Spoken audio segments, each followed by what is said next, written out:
प्रेम से बोलिए गुरु भगवान की जय। देवियों एवं सज्जनों, फिर अगले भाग में उपस्थित हूँ। तो भगवान जो भी करते हैं वो अच्छे के लिए करते हैं। थोड़ा देर के लिए मनुष्य घबरा जाता है, कोई भी काम होता है, कोई सुख आ गया, कोई दुख आ गया। तो सुख आ गया तो लोग बहुत हर्ष हो जाते हैं, लेकिन यदि कोई दुख आ गया तो लोग तुरंत शोक में चले जाते हैं और अनेक प्रकार से नाना प्रकार की चिंताएं उन्हें घेर लेता है। वो एकदम नर्वस हो जाते हैं, एकदम विरक्त वैराग्य उनको पैदा हो जाता है। जहाँ दुख आया कि वैराग्य उनको समझ में आने लगता है, संसार से मुंह मोड़ने लगते हैं, अपने आप से भागने लगते हैं, जीवन उनका बेकार लगने लगता है, वो आत्महत्या करने के लिए सोचने लगते हैं। अनेक प्रकार से उन पर आफत का पहाड़ टूट जाता है। लेकिन सुख आ गया तो वो अपने आप को क्या है उस समझिए नहीं रहते हैं, उनको समझे में नहीं आता कि हम क्या हो गए। तो न सुख में इछलाना चाहिए, न दुख में घबराना चाहिए, संतुलन बनाकर चलना चाहिए। तो जो संतुलित होकर चलता है उसका इस संसार से विजय निश्चित होता है। और जो घबरा जाता है वो भटक जाता है। अब भटक गया तो फिर भटक ही गया।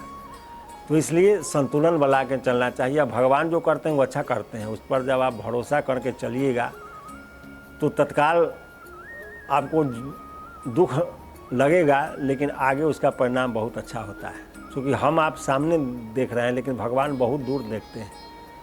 जो हम आप सोचिएगा उस सब का रचना भगवान पहले ही कर चुके हैं, उनको सब पता है।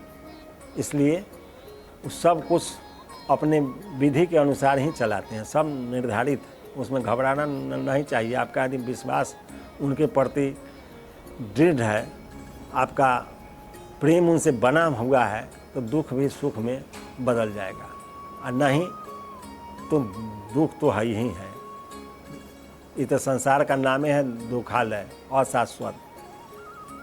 दुखालय है माने दुख का घर है और इसका कोई ठिकाना नहीं है। इस संसार कब है, कब समाप्त हो जाएगा, कब जिंदगी है और कब समाप्त हो जाएगा, इसका कोई गारंटी आज तक न है, न होगा और न कभी था। संसार में जितने लोग आए हैं सब चले गए, कोई बचे हुए नहीं है। आए हैं सो जाएंगे, राजा रंग फकीर, एक सिंहासन चढ़ चला, एक बंधा जंजीर।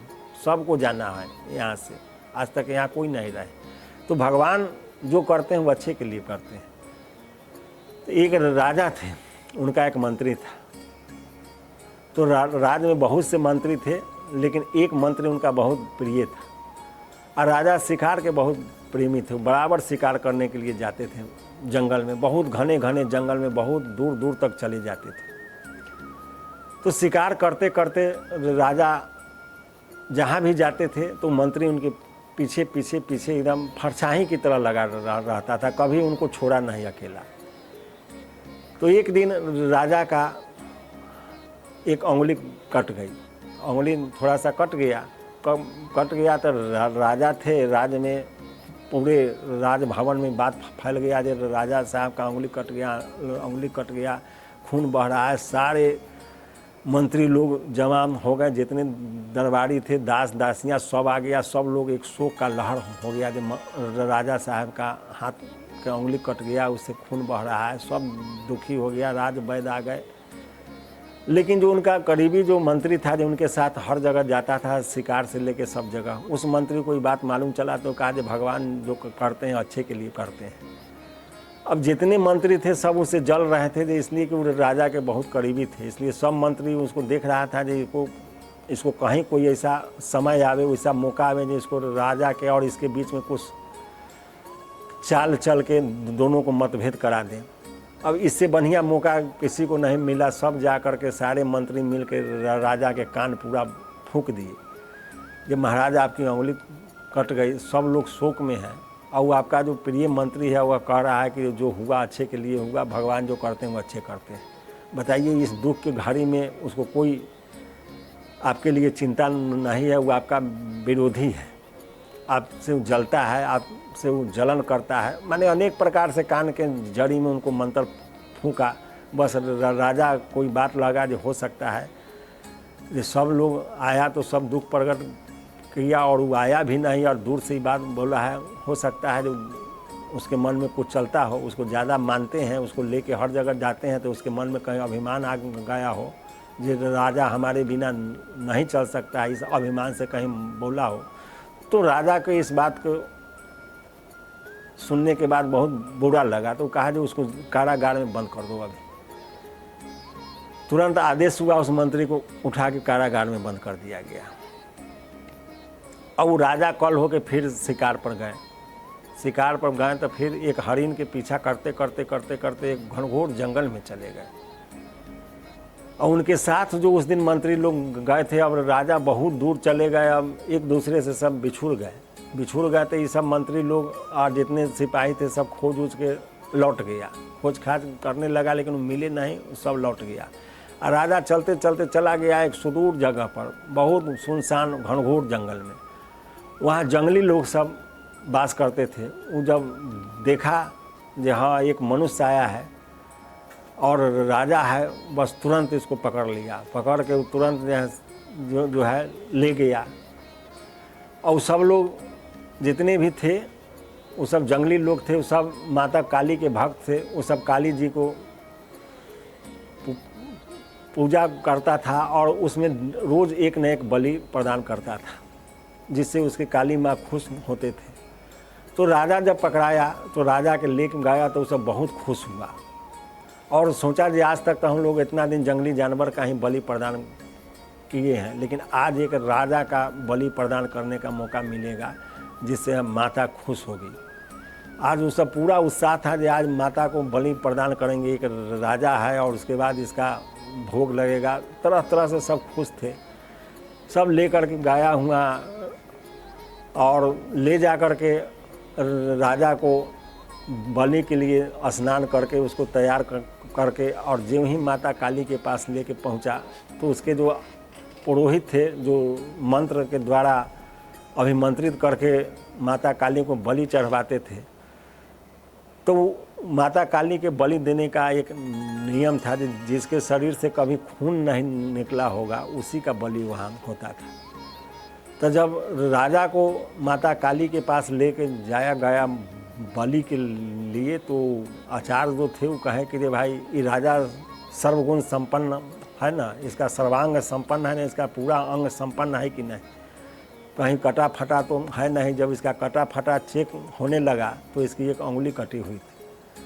तो बताया कि भाई इसका एक अंगुली कटा हुआ है। तो जो आचार्य थे वो कहे कि नहीं नहीं, तब इसका बलि नहीं पड़ेगा, इसका बलि पड़ने से माता क्रोधित हो जाएगा, इसके शरीर से खून निकला हुआ है, इसको भगाओ यहाँ से, ना तो माँ क्रोधित हो जाएगी। बस वो सब कहा कि भागो यहाँ से, तुम अशुद्ध है, तुम शुद्ध नहीं, यदि शुद्ध होता तो बलि देते, भगाओ यहाँ से। उसको भगा दिया। राजा वहाँ से भाग के आया। तो राजा भाग के आया तो यहाँ देखा कि सब मंत्री या जितने सिपाही थे सब लोग पहले ही चला आया होगा था। तो राजा कहा कि तुम लोग हमको छोड़ के चला आया था। कहा कि महाराज आप नहीं मिले, इसलिए हम लोग खोज खाज के चले आए। तो राजा को इस बात से बहुत दुख हुआ मन में। तो रात में जब राजा सोए तो सोचे कि उस मंत्री जो हमारा हाथ कट गया ये सब शोक प्रकट कर रहा था, वो कहा जो हुआ अच्छे के लिए हुआ। तो राजा सोचे तो जरूर कुछ ना कुछ जानता है और उसका कहा हुआ बात सही हुआ। यदि अंगुली नहीं कटा होता तो आज हमारा गर्दन कट जाती, आज हम बलि चढ़ जाते। तो वो सोचा जो वो मंत्री बहुत वफादार है, बहुत अच्छा है, इसलिए कि वो जो बात कहा वो 100% सही हुआ। भगवान जो किए वो अच्छे के लिए किए। यदि अंगुली नहीं कटा होता तो ये हमारा गर्दन कट जाता। तो सोचा जे नहीं, वो मंत्री को कल कारागार से बाहर करते हैं। सुबह राजा उठे, आदेश जारी कर दिए जो मंत्री जेल में बंद है उसको बाहर निकालो। तुरंत बाहर आ गया। जब बाहर आया तो राजा उसको बुला के पूछे जे हमारी अंगुली कट गई तो तुम क्यों कहा कि ये अच्छा होगा। तो कहा जे महाराज भगवान जो करते हैं वो अच्छे के लिए करते हैं। तो कहा जे तुम कुछ जानते हो। तो कहा जे नहीं, हम जानते तो नहीं है, लेकिन इतना जानते हैं जरूर जे भगवान जो करते हैं वो अच्छे के लिए करते हैं। तो कहा जी बात तुम सही कहा। हमको वो अपना जंगल के पूरे वृत्तांत बताए। यदि उंगली नहीं कटा होता, यदि खून नहीं बाहर रहता तो हमारा गर्दन कट जाता, बलि पड़ जाती। सो अच्छा हुआ तुम जो कहा वो बिल्कुल 100% सही है। लेकिन यह बताओ कि तुम जब इतने धर्मात्मा हो, इतना अच्छा विचार रखते हो, तुम भगवान पर इतना भरोसा रखते हो, तो भगवान तुमको फिर इस जेल में क्यों जैसे बंद करवा दिए? तो कहा कि महाराज भगवान इसलिए जेल में बंद करवाए, यदि हम जेल में बंद नहीं होते और आपके साथ शिकार पर जाते तो आपका तो एक अंगुली कटा हुआ था, तो आप तो बलि से मुक्त हो जाते, लेकिन हमारा तो कभी कुछ कटा ही हुआ नहीं है, तो आपके जगह पर तो मेरा गर्दन कट जाता। इसलिए कम से कम उस जेल में चल गए हम, तो हमारा जान तो बच गया। तो भगवान जो करते हैं अच्छे के लिए करते हैं। यदि भगवान अब जेल में भी हमको डाल दिए तो अच्छे के लिए न डाले, जो हमारा गर्दन कटने से बच गया। तब राजा को समझ में आया कि भगवान जो करते हैं वो अच्छे के लिए करते हैं। तो भगवान जो भी करते हैं वो अच्छे के लिए करते हैं। कहने का तात्पर्य है कि भगवान जब कुछ करे तो घबराइए नहीं, आप धैर्य धारण करिए, उन पर विश्वास रखिए, भरोसा करिए, उनका भजन करिए, चिंतन करिए, तो जो दुख आने वाला है वो कट जाएगा और सुख में बदल जाएगा और आप उस दुख से मुक्त हो जाइएगा। इसलिए सब चिंता को छोड़कर उस प्रभु पर भरोसा रख के आप आगे बढ़िए, उनका चिंतन भजन और मनन करते रहिए। संसार के सब दुख कटता जाएगा। नहीं तो संसार में उलझ के रहिएगा तो आप इतना दुख है, दुख दुख बहुत दुख की खानी। तब बाची हो जब राम ही जानी। जब आप राम को जानिएगा तभी बच पाइएगा, नहीं तो फिर दुख का खान है, इसमें आप उलझ गए तो उलझिए गए, बचना बहुत मुश्किल है। इसलिए हर परिस्थिति में उस प्रभु का भजन करते रहिए, चिंतन करते रहिए, मनन करते रहिए, सांसारिक काम को करते रहिए, अपनी जवाबदेही को पूर्ण करते रहिए और प्रभु पर विश्वास भरोसा रखते रहिए। तो आपका नैया संसार से पार हो जाएगा, भवसागर से आप पार हो जाइएगा। और राम कहत चलू, राम कहत चलू, राम कहत चलू भाई रे, नहीं तो भव बिगाड़ में पड़िए, छूटत अति कठिनाई रे। यदि राम नाम आप नहीं भज रहे हैं तो भव बिगाड़ में पड़ जाइएगा, तो छूटना बड़ा मुश्किल हो जाएगा।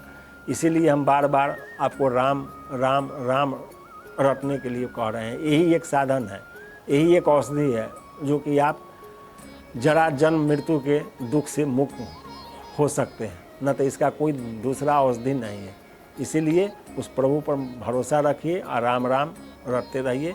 फिर अगले भाग में जय गुरुदेव।